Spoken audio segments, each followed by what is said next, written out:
Since Gina and I were talking a load of old shit, and I sped the clip up so we would have sounded like chipmunks, I figured I would take this time to explain the symbol I've chosen to get tattooed a little bit. So, the sacred swastika, despite what vindictive lizards and ignorant humans try to tarnish its good name with, actually represents the vortex. What is the vortex, you ask? The vortex is a basic geometric principle that exists within the most fundamental form or model of our reality, the torus field. The torus field actually consists of two opposing vortices. One is positively charged and right turning, and the other is negatively charged and left turning.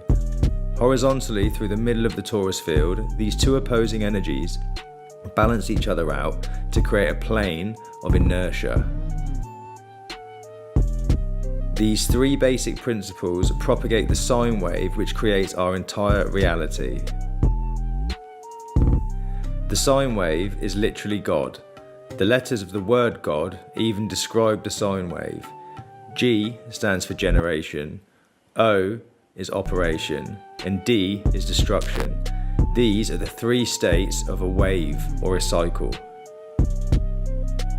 So the swastika represents the basic principles that give rise to God, and nothing can give rise to God other than God itself. So the swastika then must represent divinity itself. It can only represent the truth, or the Torusa, and any other interpretation is a complete bastardization. The right-facing swastika represents the positive charge or vortex. It is the masculine principle. It is right turning and is hot, acidic and radiant. It is outward energy. It is the exhalation. The sun is the archetype of this energy pattern. The left-facing swastika represents the negative charge or vortex. It is the feminine principle. It is left turning and cold, alkaline and absorbent. It is inward energy. It is the inhalation. And the moon is the archetype of this energy pattern.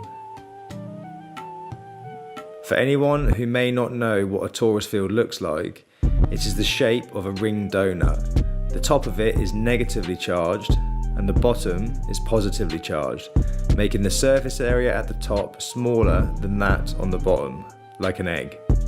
An egg is actually a great example of a torus field, the yolk being the plane of inertia. The atom is also a torus field. The proton is the masculine vortex, the electron is the feminine vortex, and the neutron is the plane of inertia.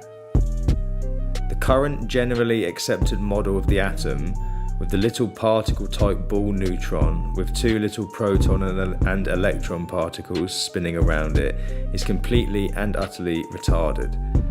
The torus is a wholly more accurate interpretation of reality, and the swastika is the most holy and accurate representation of the creator of reality, and that is why I stuck it on my forehead.